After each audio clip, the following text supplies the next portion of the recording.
러시아의 대문호였던 우리 톨스토이 많이들 아시죠? 이 톨스토이의 소설에 보면 세 가지 질문이라는 책이 있습니다. 이 책을 통하여서 톨스토이는 그의 인생을 성찰하고 통찰하면서 세 가지 질문을 우리에게 던지고 있는데요.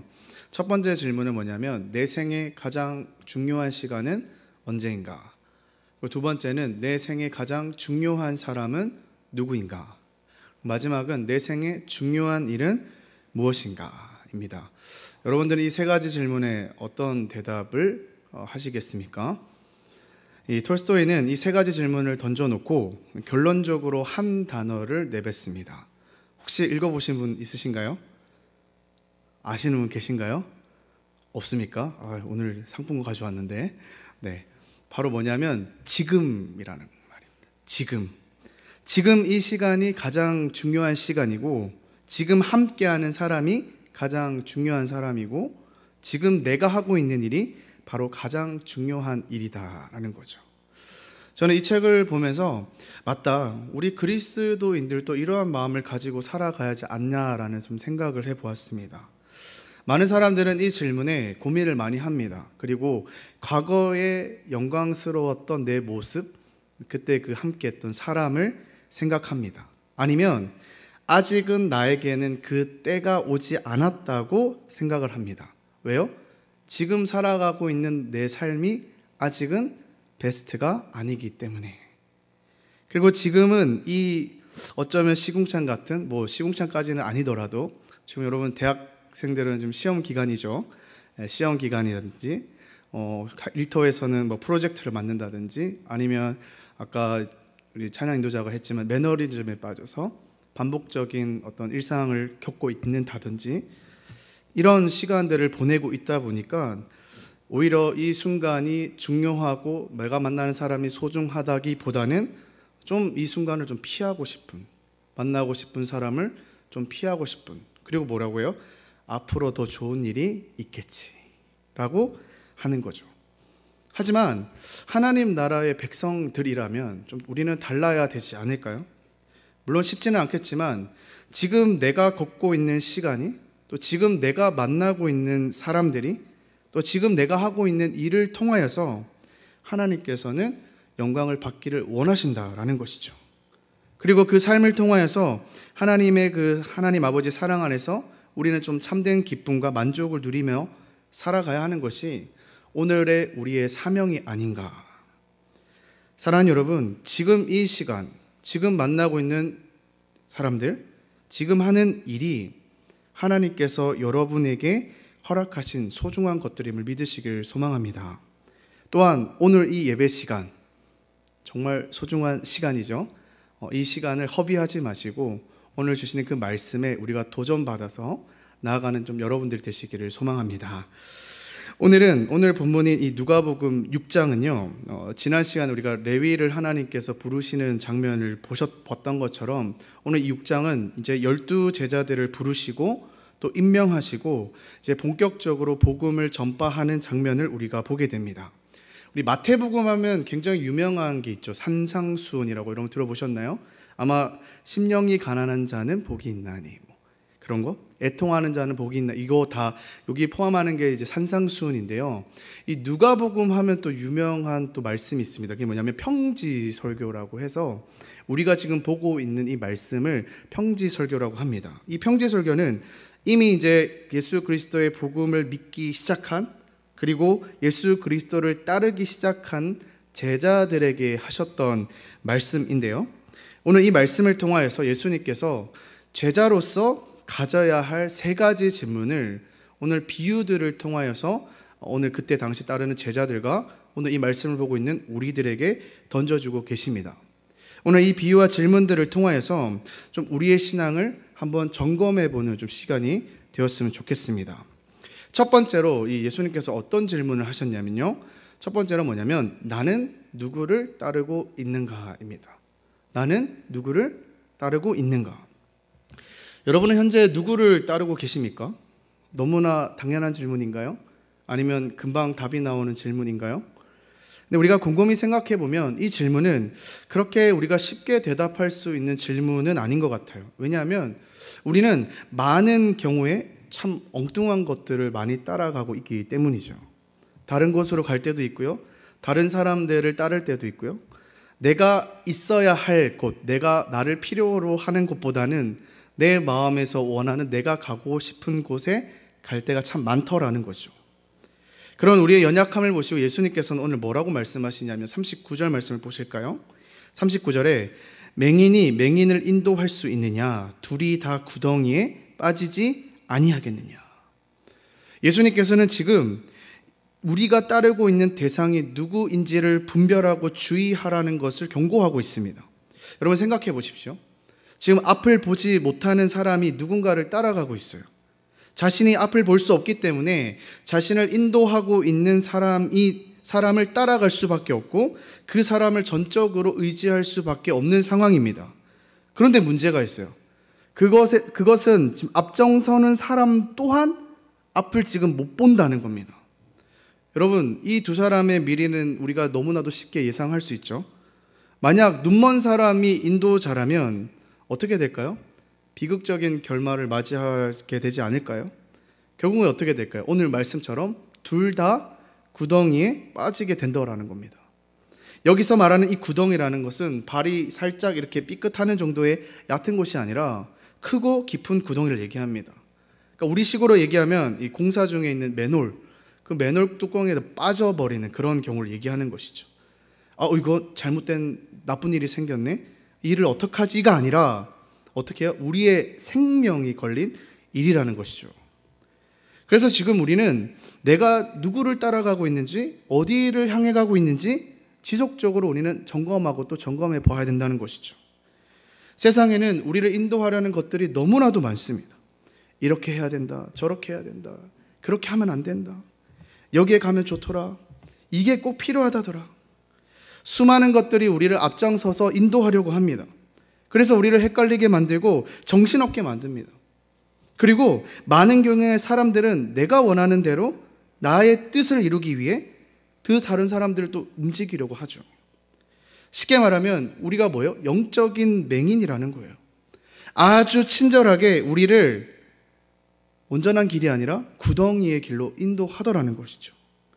따라서 우리는 우리를 인도하려는 것들을 늘 조심하게 살펴야 되고 지속적으로 내가 누구를 따르고 있는지를 점검해 보아야 된다는 것이죠. 예수님께서는 이것의 중요함을 설명하기 위해 이런 말씀을 하셨어요. 40절 한번 보실까요? 40절에 뭐라고 예시하시면 제자가 그 선생보다 높지 못하나 무릇 온전하게 된 자는 그 선생과 같더라. 이 40절 말을 짧게 얘기해서 뭐예요? 그 선생이 그 제자다라는 거죠. 제자는 자기 선생님을 닮을 수밖에 없어요. 이 당시에 이 선생과 이 제자의 관계는요, 아주 인격적인 관계였습니다. 예수님과 12 제자들을 생각해보면 알 수 있죠. 이 제자는요, 선생과 거의 같이 살았다고 보시면 돼요. 같이 살면서 이때 당시에는 이게 문헌이 많지 않았기 책이 아니라 당시에는 책이 없었기 때문에 구하는 것도 쉽지 않았기 때문에 어떻게 해요? 이 선생님이 직접 전하는 말과 행동으로 가르침을 받았어요. 그리고 그런 과정을 통하여서 제자가 선생님께 모든 것을 배우고 나면 그 제자는 어떻게 돼요? 이제 선생님과 같이 되었더라라는 거예요. 이 말씀은 자신이 따르고 있는 자를 살피는 것이 얼마나 중요한지를 알게 돼요. 왜냐하면 결국엔 어떻게 해요? 우리가 선생님이라고 따르고 있는 그 선생을 우리가 닮게 될 것이고 결국엔 그 선생님처럼 우리가 똑같이 되더라는 거예요. 그래서 이 말씀이 우리에게 주는 교훈은 올바른 선생님을 따르라는 겁니다. 여러분들을 이끌고 있는 선생님은 누구입니까? 예수 그리스도가 맞습니까? 아니면 예수 그리스도가 아닌 다른 것들을 우리의 선생이라고 생각하고 따라가고 있습니까? 우리가 따라야 될 분은 예수 그리스도인 것을 여러분 믿으시기를 바랍니다. 우리가 예수 그리스도를 온전한 선생님으로 믿고 따른다면 결국 우리도 어떻게 해요? 예수님처럼 될 것입니다. 예수님은 그의 삶을 통하여서 진정으로 하나님을 사랑하고 또 내 이웃을 사랑하는 것을 직접 몸소 보여주셨어요. 그런데 문제는 우리가 머리로는 알죠. 우리가 그 예수님을 따라야 되는 건 알죠. 근데 우리는 그 예수님을 알려고 하지 않는다는 거예요. 여러분, 이보다 더 속상한 얘기가 없잖아요. 머리로는 알아요. 맞아, 예수님이 내 선생이야. 내가 따라가야 돼. 근데 정작 우리가 따라야 될 예수님을 잘 모른다라는 거예요. 혹시 여러분들에게 한번 질문해 보겠는데, 여러분들 옆에 새로운 사람이, 이제 예수님 믿지 못하는 사람이 있어요. 이 사람에게 예수님에 대해서 1분 동안 자신이 믿는 예수님에 대해서 소개해 보세요라고 하면 자신 있게 말할 수 있는 분들 계십니까? 한번 나와서 얘기해 주셔요. 네. 있는데 안 나오는 거죠? 네. 쉽지 않아요. 내가 몇 년 동안 예수님을 믿고 따라다녔으면서, 내가 여기서 교회 생활을 그렇게 오래 했음에도 불구하고 예수님에 대해서 소개해 보십시오라고 하면 어떻게 해야 되지? 일단 예수님은 우리의 구원자이십니다. 주변. 그리고 여러분, 우리는 부지런히 예수님에 대해서 알아야 합니다. 적어도 우리가 예수님을 믿는 사람이라면 성경 1독은 힘들지언정 사복음서에 나오는 예수 그리스도를 우리가 좀 봐야 되지 않을까요? 저는 여러분, 오늘 이 시간 좀 여러분들이 결단하셨으면 좋겠어요. 내가 이 성경 1독은 아니더라도, 물론 지금 드라마 바이블을 통해서 1독하고 계신 분들이 있다고 믿어요. 네. 근데 적어도 여러분, 내가 예수님을 믿는 사람이라면 이번 한 달 동안 내가 이 사복음서를 읽어보겠다, 좀 결단을 하셨으면 좋겠어요. 저는 여러분들을 위해서 누가 결단했는지 모르겠지만 기도할 겁니다. 성령님, 그 1년 동안에 그분과 함께 하셔서 이 말씀에서 보여주는 예수 그리스도를 좀 보여주십시오. 알려주십시오. 우리는 올바른 선생님을 따라가야 됩니다. 우리가 예수 그리스도를 올바로 알고 있지 않기 때문에, 예수 그리스도가 나의 참 사랑인 것을 경험하지 못했기 때문에 결국에는 어떻게 해요? 예수님이 있음에도 불구하고 또 다른 선생님을 또 찾아가더라는 거예요. 바로 오늘 이 말씀을 통하여서 우리의 참된 선생님이신 예수 그리스도만을 쫓아 따라가는 여러분들이 되기를 소망합니다. 두 번째 질문은요, 예수님께서 어떤 질문을 하셨냐면, 나는 어떤 열매를 맺고 있느냐? 여러분들은 지금 어떤 열매를 맺고 있습니까? 라는 질문을 던지십니다.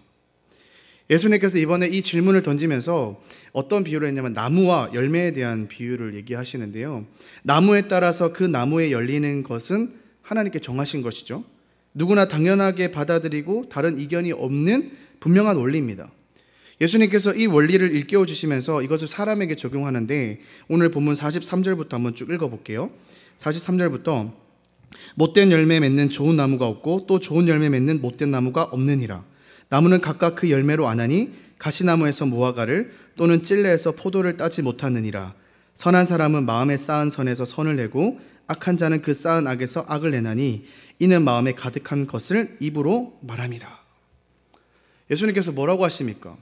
예수님은 열매를 통해서 나무를 알 수 있듯이 그 열매를 통해서 그 사람을 알 수 있다고 말씀하십니다. 이 사람의 마음에 가득 차 있는 것이 열매로 나타나야 된다고요. 그렇기 때문에 우리는 우리의 자신이 지금 어떠한 열매를 맺고 있는지를 살펴야 돼요. 그 열매가 내가 누군지를 분명하게 보여주고 있기 때문입니다. 어떤 사람은 겉으로는 꾸미고 그럴듯하게 위장하기도 합니다. 하지만 열매는 감출 수 없어요. 결국은 정체가 드러나기 마련이에요. 우리가 이 연예계를 보면은 이 인성 문제 때문에 이렇게 드러난 문제들이 굉장히 많지 않습니까? 대중 앞에서는 예쁜 척하고 잘난 척하고 있어 보이는 척하지만 가까이 있는 사람들은 알잖아요. 그 인성이 어떤지. 가까이 있는 사람들은 그가 막 갑질하고 포근하고 정체가 드러날 수밖에 숨길 수가 없다는 거예요. 여러분, 우리도 마찬가지지 않습니까? 내가 어떤 사람인가 하는 것은 나의 말과 나의 행동으로 나타난다라는 거예요. 그것이 열매라는 겁니다. 특별히 예수님께서는 여기서 지금 입으로 말하는 것에 대해서 특별히 언급하셨는데요. 이 입은 뭐예요? 우리가 영적으로 어떤 사람인지를 알려주는 지표라는 거예요. 여러분은 만약 매일 내가 하는 말을 평가한다면 스스로에게 몇 점을 주시겠습니까? 여러분들이 입으로 나오는 그 모든 것들을 한번 평가해 보시길 바랍니다. 100점 만점 중에 몇 점을 주시겠습니까? 혹시 여러분들의 말에 잦은 불평과 습관적인 비난과 분노가 가득하다면 여러분, 그것이 나의 실체라는 것을 아셔야 됩니다. 그리고 그런 상황과 그런 처지에 있다면 우리는 어떻게 해요? 변화를 위해서 단순히 겉모습을 바꾸는 것이 아니라, 이게 성령으로 돼요? 이 마음을 성령으로 바꿀 수 있나요? 우리가 이 내적인 변화를 위해서 주님의 도움을 구해야 될 겁니다. 우리가 분명히 기억해야 될 것은요, 거듭난 사람이라면 반드시 선한 열매를 맺게 된다는 거예요. 바리새인들은 말은 어떻게 해요? 하나님을 잘 믿는 사람이라고 하면서 겉으로는 어떻게 해요? 거룩한 척하고, 우리 지난주에 봤잖아요. 세리들 앞에서 뭐라고 해요? 나는 금식을 하는데 너네는 왜 금식 안 하느냐고 따지잖아요. 그러면서 어떻게 해요? 그의 삶을 보면 선한 열매는 없다는 거예요. 입으로는 사람을 죽이는 일을 했고요, 그들 스스로가 죄인과 죄인 아닌 사람을 그들 스스로가 나누어 가지고 상종하지 않으려고 했어요. 지난 시간에 봐요. 죄인들과 예수님이 잔치 벌이는 모습을 보면서 야 좋다가 아니라 어떻게 해요? 비난을 퍼붓지 않습니까? 근데 예수님은 그게 아니라는 거예요. 하나님을 진짜 믿는 자라면 사람을 살리는 선한 열매를 맺어야 된다는 거예요. 여러분들은 어떻습니까? 여러분의 삶을 한번 생각해 보십시오. 사람을 살리는 열매를 맺고 있습니까? 아니면 잎도 없고 열매도 없고 가지만 앙상해가지고 사람을 죽이는 열매도 못 맺죠. 죽이는 일을 하고 있습니까?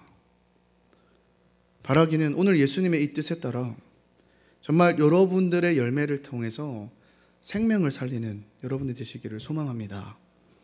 마지막으로는 이 세 번째 질문인데요. 세 번째 뭐냐면, 나는 어디서 집을 짓고 있느냐예요. 나는 어디서 집을 짓고 있느냐.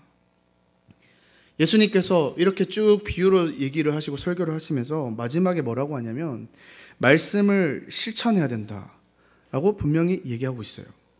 너희가 나의 하는 말을 잘 들었느냐? 그럼 그 들은 것을 행하여라.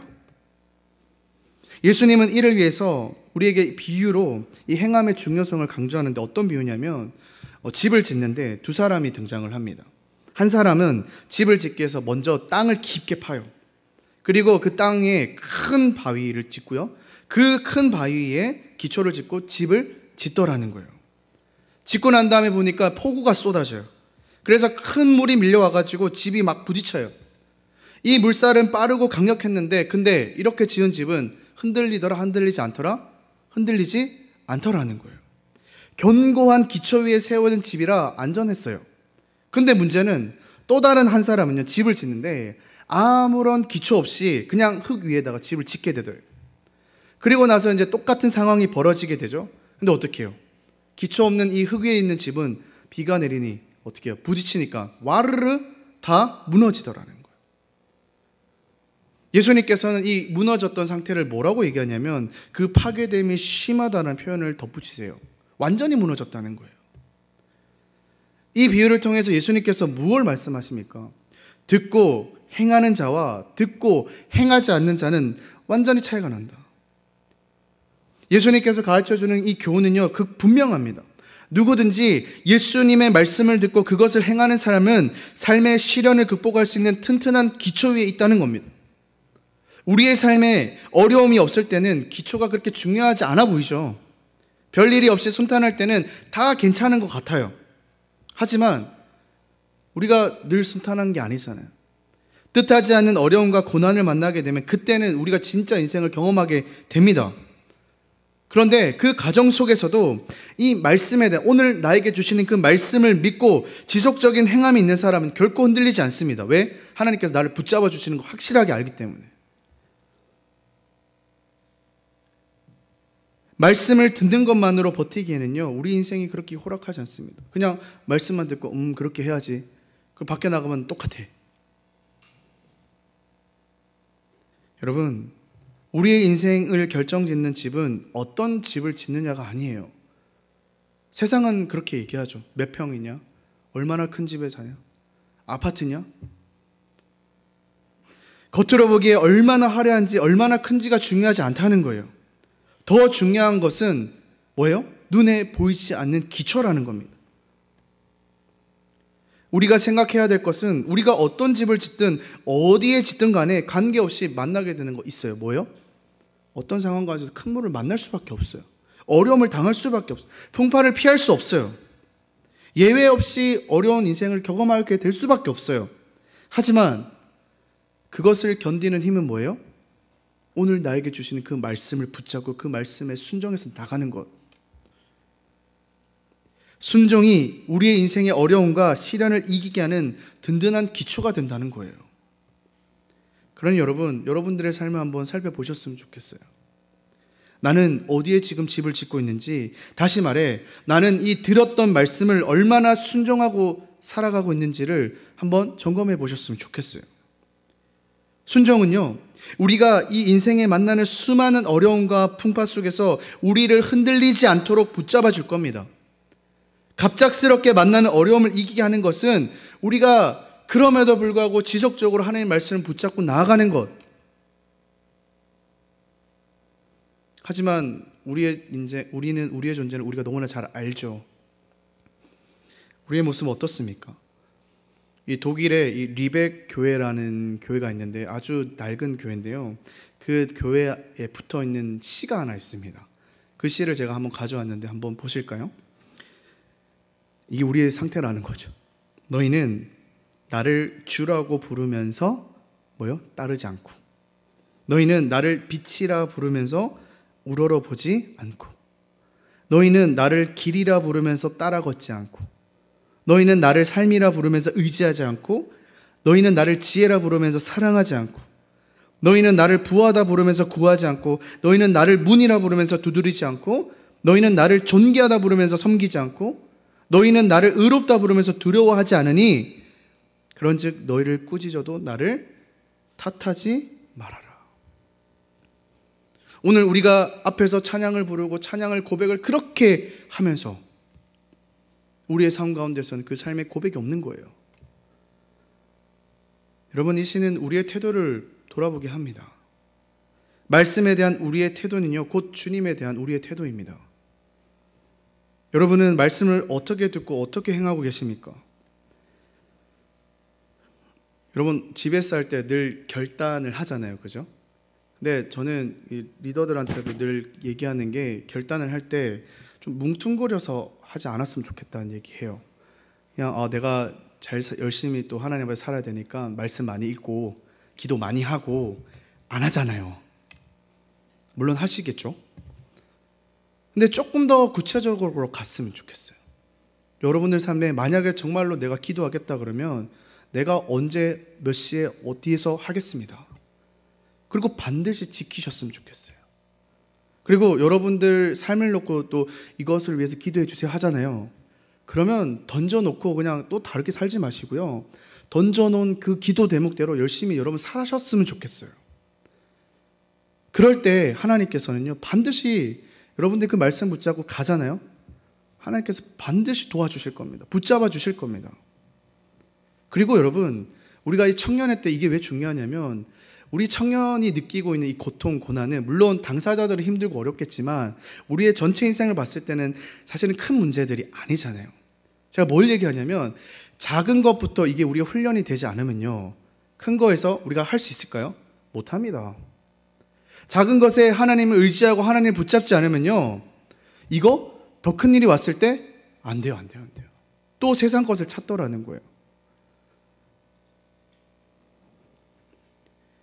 제가 지난주에 어제죠, 집에 이제 저희 제자반 이제 대학생 친구들이 GBS를 제자반을 하는데 어떤 질문을 했냐면, 로또 10억에 만약에 여러분이 당첨이 된다면 뭘 하겠냐라는 질문을 했어요. 여러분들은 뭐 하시겠어요? 이게 나이에 따라 좀 다르더라고요. 네, 이 대학생 친구들은 뭐라고 했냐면, 한 친구가 뭐라고 했냐면, 저는 독립해서 자취하고 싶어요 그러더라고요. 얼마나 순수해요. 근데 더 깜짝 놀라는 사실은요, 어떤 한 친구는 또 뭐라고 하냐면, 일단 10억이니까 11조부터 떼고요 그러더라고요. 그리고 한번 생각해, 10억 중에 11조 1억이죠. 네. 얼마나 순수해요. 이제 나이를 좀 올라가면 우리 윤혜 형제 뭐 하시겠어요? 네, 모르겠어요. 일단 집부터 사고, 집부터 사면 끝나네요. 네. 이런 계산이 되잖아요, 사실. 제가 뭘 얘기하냐면 여러분 작은 것부터 하셔야 됩니다. 순수할 때, 저 목사님 저 순수일 아니요, 괜찮아요. 우리 아직 인생의 절반도 안 살았어요. 작은 것부터 하셔야 됩니다. 여러분들 힘든가요? 어려운가요? 하나님 앞에 기도 제목 내려놓을 게 있어요? 하셔야 돼요. 그리고 그 작은 것조차도 하나님께 맡겨놓았을 때 하나님께서 하실 일들을요, 지금부터 여러분 경험하셔야 됩니다. 그 경험 없이는 우리가 30대, 40대, 50대 될까요? 안 됩니다. 물론 하나님께서 또 병으로 치셔가지고 큰 일들을 경험하셔서 하시긴 할 수도 있지만 우리가 원하는 건 그게 아니잖아요. 지금 우리가 여기 왜 나와 있는데요? 작은 것부터 하시길 바랍니다. 오늘 우리는 이렇게 세 가지 질문을 좀 살펴봤어요. 근데 예수님은 오늘 이 말을 끝이 아닙니다. 오늘 이 세 가지 질문에 반드시 먼저 적용돼야 되는 원리가 있는데요. 이 세 가지 질문에 대해서 이게 먼저 적용이 되지 않으면 오히려 문제가 된다고 해요. 뭐냐면 42절 보실까요? 41절 보시면 너는 내 눈 속에 있는 들보를 보지 못하면서 어찌하여 형제에게 말하기를 형제여 나로 내 눈 속에 있는 티를 빼게 하라 할 수 있느냐. 외식하는 자여 먼저 내 눈 속에서 들보를 빼라. 그 후에야 내가 밝히 보고 형제의 눈 속에 있는 티를 빼리라. 우리는 흔히 이렇게 말합니다. 저 사람은요? 어떻게 해요? 자꾸 우리는 비교를 하잖아요. 하지만 오늘 우리에게 주신 이 비유, 하나님의 말씀에 대해서 우리가 우선적으로 적용해야 되는 것은 남을 보기 전에 누굴 봐야 돼요? 먼저 나를 보라는 거예요. 나를 보라는 거예요. 오늘 이 살펴본 이 세 가지 질문은요, 남이 아니라 나는 잘하고 있는데 그 사람 이게 아니라 나를 살피는 질문이라는 거예요. 그런데 우리는 반대로 계속 어떻게 해요? 나를 보기 전에 자꾸 남을 볼 때가 많아요. 우리가 이 비유 설교를 통해서 이제 앞으로 바리새인에 대해서 계속해서 우리가 볼 텐데요. 바리새인 보세요. 늘 뭐라고? 내가 옳다고 생각하거든요. 내가 정말 하나님의 선민이고 내가 정말 신앙생활 잘하고 있다고 하거든요. 나는 금식을 잘하고 있으니까 이게 기준이 되니까 그렇게 하지 못하는 사람에 대해서 어떻게 해요? 잣대를 대고 비판하고 평가하고 그냥 사람을 찍어내려요. 사랑이라고는 1도 찾아볼 수 없는 거죠. 그러면서 뭐라고 하는 줄 아세요? 내가 널 위해서 하는 말이야. 내가 널 사랑하기 때문에 하는 말이야. 예수님께서 뭐라고 하겠어요? 야, 너부터 봐라. 여러분, 오늘 말씀은 상대방을 위한 말씀이 아니고 오늘 나를 위한 말씀입니다. 여러분, 우리의 본성이 어때요? 나의 제약된 본성으로부터 이것이 시작되지 않으면 안 돼요. 내가 원하는 것을 얻기 위해서 내 욕심을 앞세우기 때문에 내 마음에 안 들기 때문에 예수님께서 뭐래요? 형제의 눈 속에 티를 빼려는 거예요. 근데 예수님의 말씀은 다른 사람에서 지금 무관심하려는 것이 아니라 먼저 너의 신앙 상태를 점검해라. 너부터 확인해라. 그러고 난 다음에 어떻게 해요? 다른 사람을 지적하라는 것이 아니라 돌보라는 거예요. 사랑하라는 거예요. 그러니 여러분, 오늘 이 질문을 통해서 반드시 여러분 스스로를 살펴보시길 바랍니다. 그리고 나서 주의 사람들을 돌아보시길 바랍니다. 나같이 부족한 사람이 어떻게 그 사람을 평가하고 내가 더 낫다고 할 수 있겠습니까? 말씀을 맺으려고 합니다. 여러분, 오늘 이 세 가지 질문 기억하고 계십니까? 첫 번째 뭐였죠? 나는 누구를 따르고 있는가? 두 번째는 나는 어떠한 열매를 맺고 있는가? 세 번째는 나는 어디에 집을 짓고 있는가? 그리고 남을 보기 전에 나를 보라. 우리가 이 하나님 말씀을 들을 때 특별히 이렇게 지금처럼 예수님의 설교를 살펴보면서 예수님께서 직접적인 명령의 말씀을 들을 때 우리의 마음이 좀 어려울 수도 있어요. 뭔가 나의 부족한 점들을 자꾸 생각하게 되고 내가 순종하기에 부담스러운 일들이 좀 마음에 걸리기도 합니다. 그리고 그렇게 하지 못했을 때 우리가 죄의식을 느끼고 낙심하기도 됩니다. 예수님께서는 비교하지 말라고 했는데 자꾸 다른 사람들과 비교를 또 하더라는 겁니다. 근데 여러분, 우리의 존재는요, 이 상황에서 넘어지면 이제 안 돼요. 나는 못해, 나는 아내가 아니고 예수 그리스도가 우리를 위해서 이 땅 가운데 오셔서 우리를 구원하신 그 순간부터 우리는 안 되는 게 아니라 할 수 있는 존재로 우리를 만드셨어요. 예수님께서 이거 못하는데 우리가 얘기하셨을까요? 아니요. 너네는 할 수 있는 존재인데 자꾸 우리는 우리를 올가매고 있는 이 죄에 쌓여가지고 자꾸 주변에서 뭐라 하잖아요. 야, 너 안 돼. 너 가진 것 있어? 너가 뭐가 그렇게 잘났다고? 아니요, 할 수 있다고요. 여러분들 상황을 생각해 보십시오. 좋은 분들도 있겠지만 자꾸만 여러분들을 힘들게 하는 거 있잖아요. 어떻게 해요? 계속해서 피하고만 다니실 거예요? 돌파해야죠. 지금이 중요하다고요. 지금 만나는 사람들이 중요하다고요. 지금 여러분들이 그렇게 피하고 싶고 도망가고 싶고 관계 맺고 싶지 않고 중요하다고요. 근데 여러분, 오늘 이 세 가지를 기억하셨으면 좋겠습니다. 그리고 오늘 이 들은 말씀, 주님께서 여러분들이 감동시켰던 그 말씀대로 결단하셨으면 좋겠어요. 주님, 오늘 주셨으니까 제가 한번 믿고 가보겠습니다. 이 상황 주님 믿고 한번 헤쳐나가겠습니다.